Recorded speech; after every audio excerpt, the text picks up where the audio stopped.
Can a Hindu Dalit who converts to Christianity or Islam retain the benefits of SC reservation? Question number one. Question number two. Can a Hindu Dalit who converts to Christianity or Islam file a case under the Atrocities Act of 1989? Question number three. Who is a Hindu?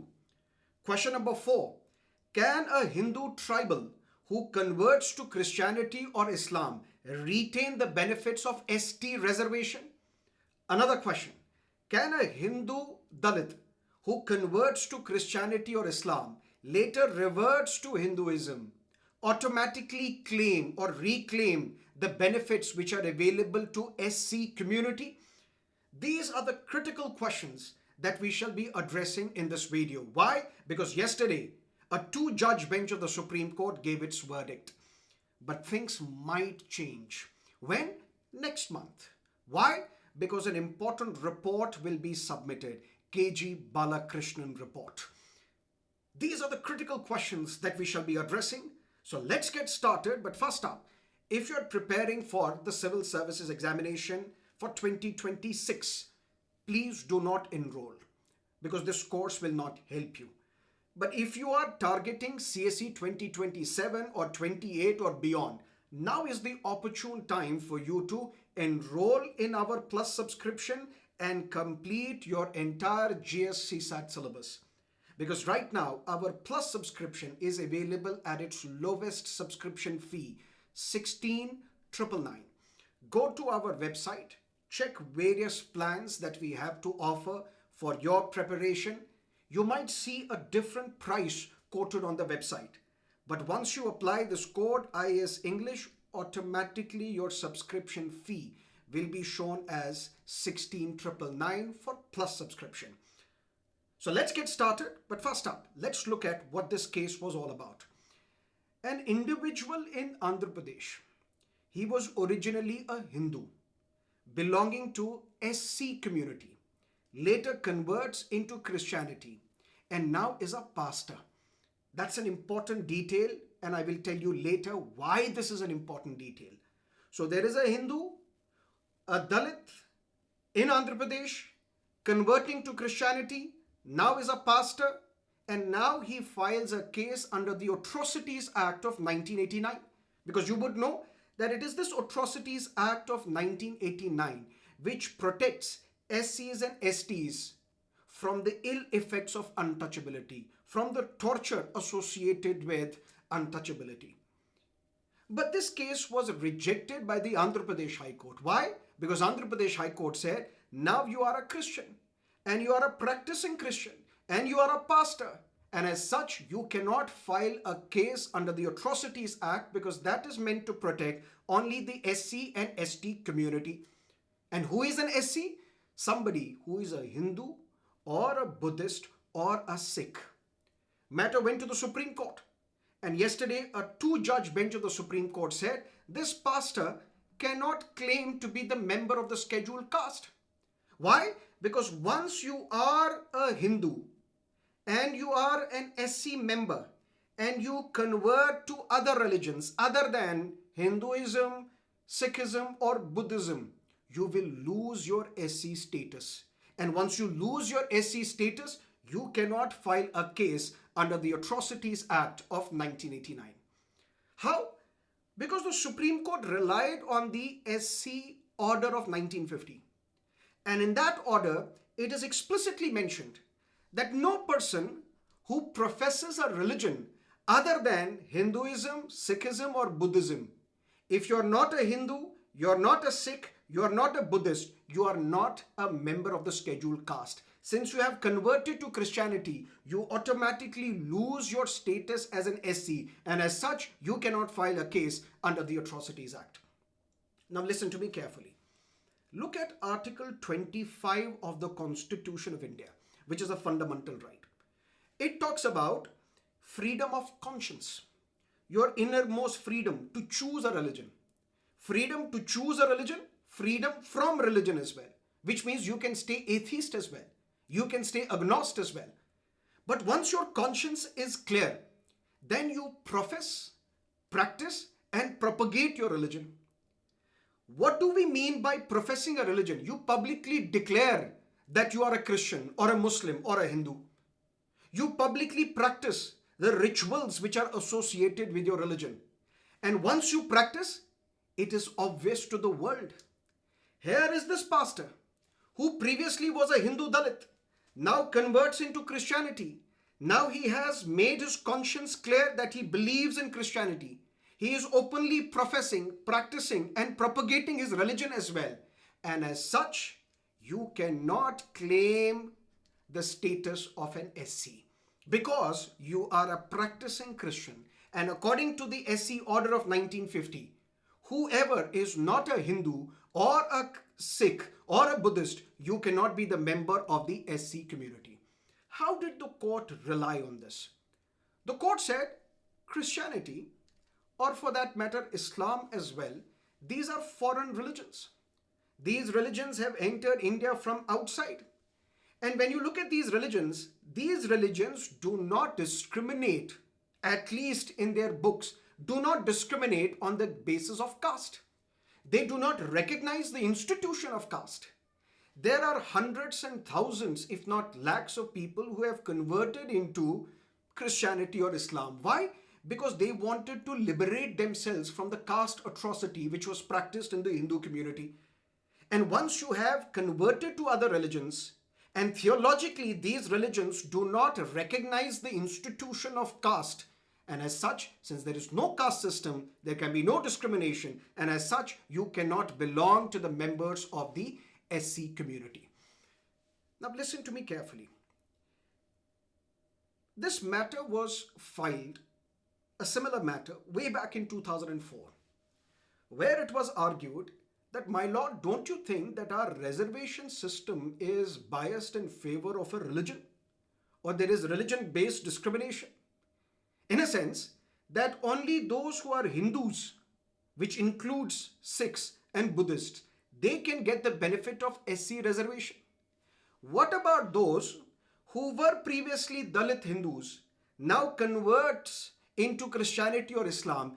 Even then, they are facing discrimination because originally, they belong to the Dalit community. So that discrimination needs to be recognized.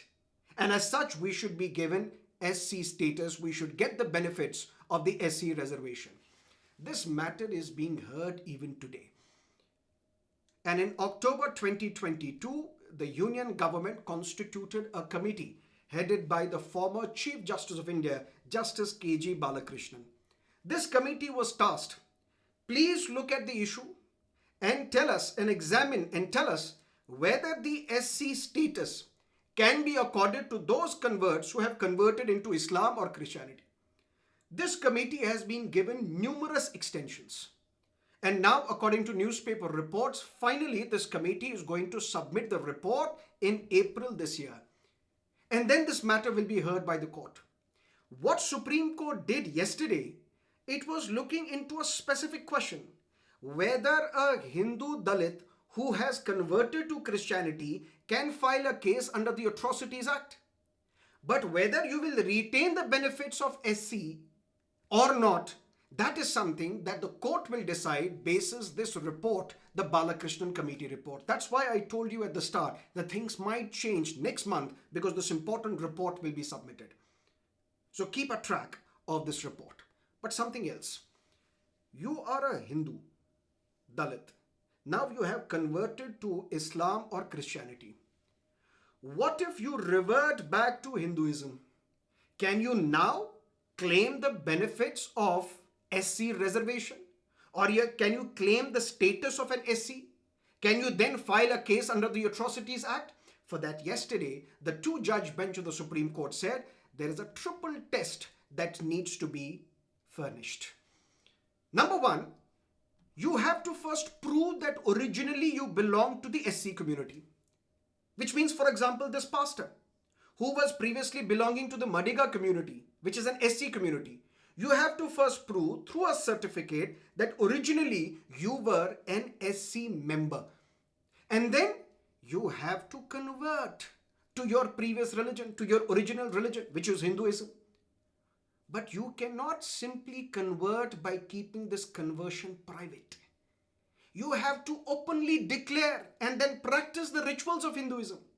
There has to be credible evidence that you have converted back to your original religion, reverted back to your original religion. And not just that, the community, which means the Madiga community, the SC community, they have to accept you, that you are part of us. Once these 3 tests have been prescribed, these 3 tests have been followed to a T, then you can reclaim your SC status. First, you have to prove that you were originally a Dalit. Second, you have to revert back to Hinduism. And you can't do that just for namesake. You will have to practice the rituals of your original religion. And the community has to accept you as well. But why will the community accept? This is where this judgment is going to be critiqued in the coming days. And this point number 2, some people may find it problematic also. Why? Because we have Article 21, which talks about privacy. Why should I explain my private affair to the larger society? Religion may be a matter between me and my God. I want to practice my religion within the 4 confines of my room, my home. Why should I display my religiosity to the wider community? So what is this test? That there must be credible and unimpeachable evidence of a bona fide reconversion to the original religion. How are you going to prove it? That's a critical question. Second, why will the original community accept and embrace you back? Because listen to me carefully. Who is the current Chief Justice of India? Justice Suryakant. Few months ago, he was hearing a case related to reservation. And he sort of explained reservation by giving the example of a train compartment, which means those who have already boarded the train. Now what they do? They stop others from boarding the train. If there is your community, original community, which is now seeking and getting the benefits of SC reservation, but you are not getting the benefit. Now you want to revert back to your original religion and claim the reservation benefit. The community may not accept it. Why? Because then you will have to share the reservation benefit with this person who has reverted back to the original religion. So this is going to create a lot of tension. That is why some people say that this verdict is slightly problematic. Something else. What about ST status?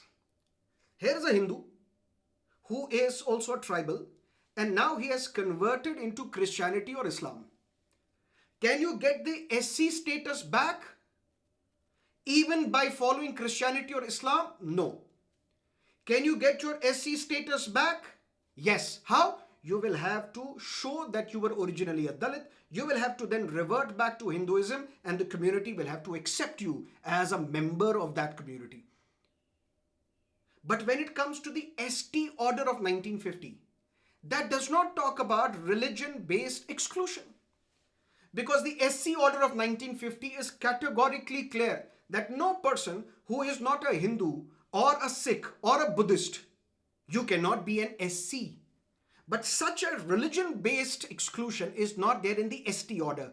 That is why there are Christians or Muslims in Jammu and Kashmir, in Nagaland, in various other parts of this country who have retained their ST status. But what if you are a Hindu and you have been a tribal and you convert to Christianity or Islam? Will you lose your ST status just because you have converted? No. But then there is another test. Another test is conversion alone will not determine.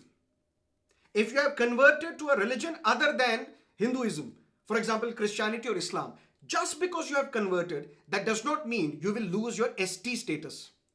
Because if you are a Dalit and you have converted into Christianity or Islam, you will automatically lose your SC status. But conversion of a tribal Hindu into Christianity or Islam will not automatically lead to the loss of your ST status. You will retain it. But you will have to prove that you are practicing the rituals of your tribe. You are still living that community life of a tribal. And your tribal community has continued to accept you. If that's the case, you will not lose your ST status. And who is a Hindu? The Hindu is somebody who is also a Buddhist or a Christian. If you're not a Hindu, you cannot be an SC member. If you are not a Hindu, you can be Christian or a Muslim, but you may retain your ST status provided you are still part of that tribal community. You are still practicing the rituals of that tribal life. You are still accepted by that concerned tribal community. That is the ST status. What are the political risks? If, for example, KG Balakrishnan Committee submits a report and says, yes, those religious converts into Christianity or Islam should retain their SC status, any political party which implements it will have the risk of losing the votes belonging to the SC community. Why? Because nobody would want to share the benefits of the SC reservation.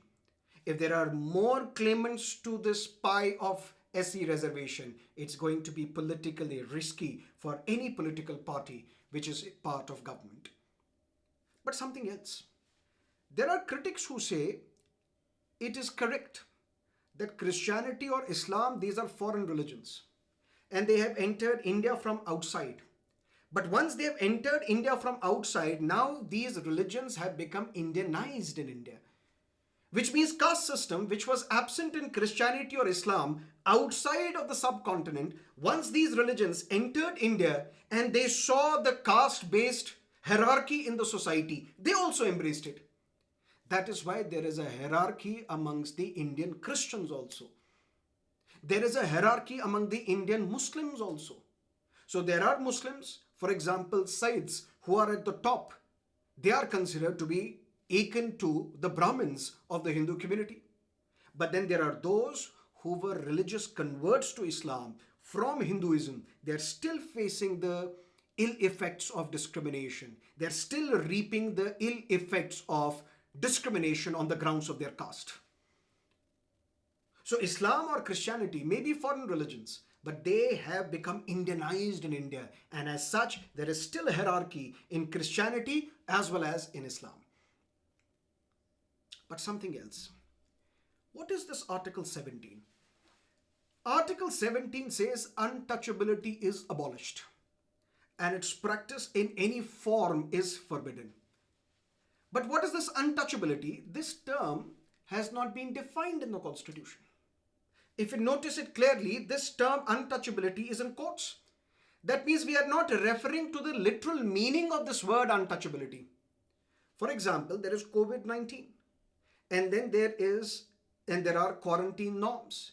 If I am COVID positive, I may not be allowed to go outside of my house. There may be separate bed for me in a hospital. My movement will be restricted. Is that untouchability? Touch me not because you are COVID positive. Touch me not because you are a leprosy patient. No. That is why untouchability is in quotes. That means we are not referring to the literal meaning of this word untouchability. We are referring to the historic conduct of discrimination which has been practiced since the later Vedic period. Untouchability on the grounds of caste. And to ensure that those who practice untouchability, they are penalized. For that, a law was passed called Protection of the Civil Rights Act of 1955. But this law was considered to be weak. It was still not able to eradicate the menace of untouchability. And as such, in 1989, another law was passed replacing this law called SC/ST Prevention of the Atrocities Act of 1989. And this is what we call Atrocities Act. And it is this act which was invoked by this Christian pastor when he filed a case because he said that I am also facing victimization, insults, and as such I want to file a case under the Atrocities Act. But the Andhra Pradesh High Court and later on the Supreme Court said, no, you can't file a case under the Atrocities Act because the moment you convert from Hinduism, even if you are a Dalit and now you have embraced other religions, for example, Christianity, you cannot file the Atrocities Act case. What do we mean by this untouchability? For example, if you refuse admission to any person on the basis of your caste in a public institution or in a hospital or an educational institution, this is untouchability. Untouchability in the sense, the mind has made a binary. That's what Louis Dumont, French sociologist, said. What about untouchability in India? The mind has made a binary of purity and pollution. So there are some castes which are considered to be pure. There are some castes which are considered to be polluting. And as such, purity and pollution determines the conduct of the people. And because you are considered impure, you are denied entry into a hospital, into an educational institution, into a temple.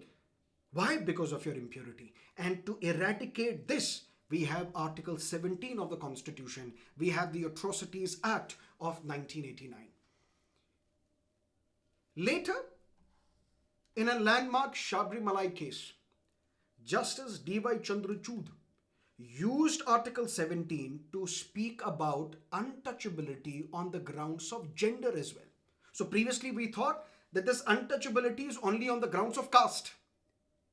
Justice Chandrachud had to decide, and 4 other judges had to decide, whether the denial of entry of women of 10 to 50 age, menstruating age, inside the sacred sanctum sanctorum of the Shabarimala temple, whether this ban is constitutional or unconstitutional. Justice Chandrachud said, why are you denying entry to women of menstruating age inside the sacred sanctum sanctorum of the Shabarimala temple? Is it because they are menstruating? Is it because they are considered impure? Isn't this impure and pure, purity and impurity, the basis for discrimination in our society, and as such prohibited under Article 17? So that's how Justice Chandrachud used Article 17 to say that constitutional morality tells us that women of all age groups may pray at the Shabarimala temple. What do you think of this 2-judge bench judgment of the Supreme Court yesterday? And what's going to be the future of those religious converts who revert to Hinduism, or those religious converts who convert to other religions? What about their status of SC? Do let me know in the comment section, and if you have got benefited from this video, do not forget to subscribe to our YouTube channel. Thank you for watching.